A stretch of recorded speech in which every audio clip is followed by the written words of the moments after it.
alors ça va? Et ouais, ça fait 3 ans, je vous ai manqué. Laissez-moi me rattraper. Aujourd'hui, je fais cette vidéo pour vous ouvrir la porte du cinéma japonais en vous conseillant des films selon les animés que vous aimez. Cette vidéo s'adresse donc davantage aux fans d'animés qui ne connaissent pas trop le cinéma japonais, et les films que je vais conseiller ne sont pas vraiment inconnus des cinéphiles. C'est ce que l'on pourrait appeler des portes d'entrée au monde du cinéma japonais, c'est-à-dire des films qui ne sont pas trop exigeants à regarder, mais qui dévoilent malgré tout des aspects très spécifiques et passionnants de ce cinéma. Si vous êtes cinéphile, restez quand même, sait-on jamais, vous pourriez découvrir des films et des animés. Il faut rester curieux, j'espère que cette vidéo va conseiller les deux types.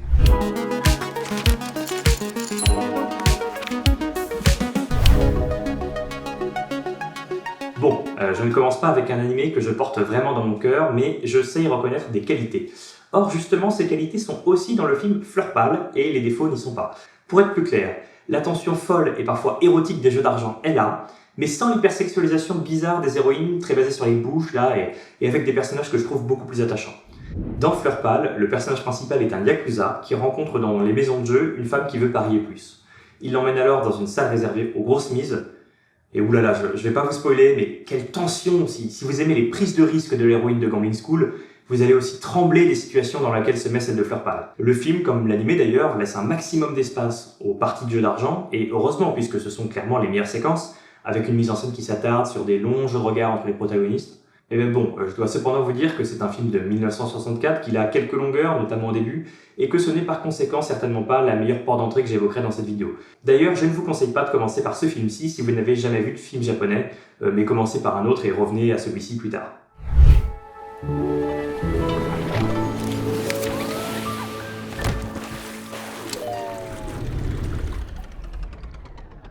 Si vous aimez la douceur de Barakamon, ou de ce genre d'animé ou de manga, un peu mièvre en général, où un artiste s'isole et retrouve l'inspiration auprès de la gentillesse de son entourage, alors vous aimerez aussi la famille Asada. Le personnage principal du film n'est pas un calligraphe comme dans Barakamon, mais un photographe qui retourne dans la maison familiale après ses études et qui va finir par décider de faire un projet photographique autour de sa famille.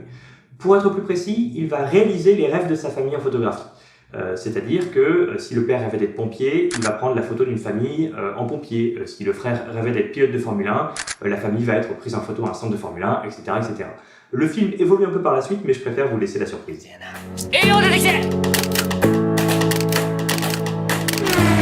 C'est chaleureux, c'est cocooning, comme Barakamon. Cependant, je dois vous faire remarquer que, tout comme Barakamon, la famille Asada ne brille pas par une mise en scène très originale. Au contraire, il est plutôt banal, mais c'est un bon représentant du cinéma japonais populaire moderne, et un bon petit film, très réconfortant tout simplement.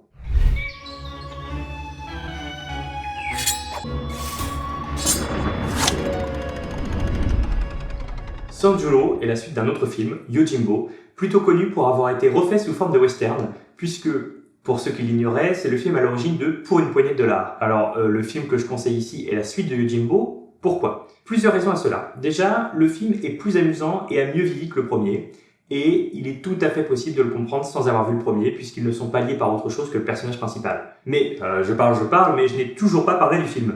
Alors, Sanjuro, c'est l'histoire d'un samouraï expérimenté qui va aider une troupe de samouraïs plus jeunes, moins doués et surtout plus naïfs. Le film est drôle, dynamique, et même s'il ne s'agit que d'un petit film de divertissement, le fait que Akira Kurosawa soit aux manettes reste une évidence, tant la mise en scène est de grande qualité, quoi. Pour ceux qui ne le savent pas, Akira Kurosawa c'est l'un des plus grands réalisateurs de l'histoire du cinéma. Il est encore aujourd'hui fréquemment cité par les réalisateurs en activité comme l'une des inspirations majeures. Si vous n'avez pas encore vu l'un de ses films, alors foncez.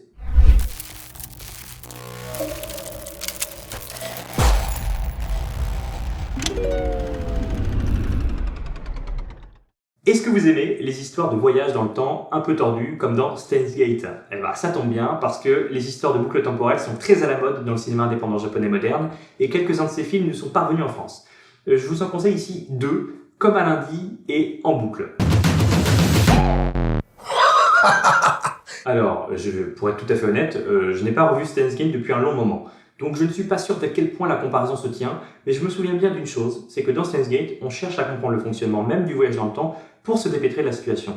Et c'est justement la base des deux films dont je parlais, à la différence que les deux films se passent dans des boucles temporelles comme celle d'Un jour sans fin. Donc comme un lundi, les semaines se suivent et se ressemblent dans un travail aliénant, jusqu'à ce que l'on se rende compte que ce sont littéralement les mêmes semaines.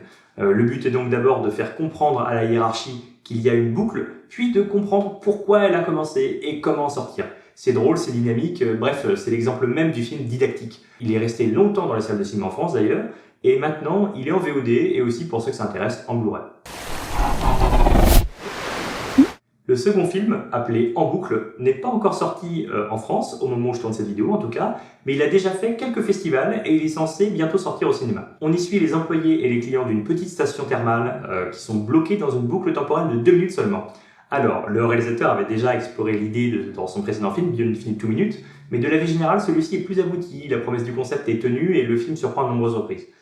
Pour être honnête, dans la suite de plans fixes de l'ouverture, je ne peux pas m'empêcher de remarquer que le cinéaste ne maîtrise pas du tout, mais alors pas du tout, le découpage d'un film. Heureusement, dès que la boucle commence, c'est-à-dire très très vite, le film est entièrement basé sur une suite de plans-séquences filmés au Steadicam. Une idée de mise en scène, certes simple, mais qui fonctionne et qui soutient assez bien toutes les folies du scénario. S'ajoute à ça que le film a une grande galerie de personnages, forts, originaux et touchants, ce qui n'est pas évident dans un film qui revient au point de départ toutes les 2 minutes, avec donc le même plan et le même personnage dans le cadre.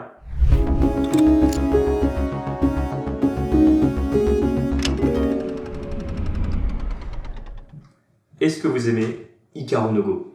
Une belle tranche de vie, tranquille mais bien narrée, avec des parties de jeu mémorables, avec des super personnages, tout en étant un manga puis un animé qui reprend tous les codes du shonen de sport, malgré le fait que ce soit un jeu de plateau. Un jeu de plateau d'ailleurs presque inconnu en France à la sortie du manga. Et bien le film Sumodu Sumodonte combine également astucieusement certains de ces aspects, puisque, que je sache, il n'y a pas beaucoup de clubs de sumo en France, et je ne pense pas trop m'avancer en disant ça. Je vais vous résumer l'ouverture rapidement.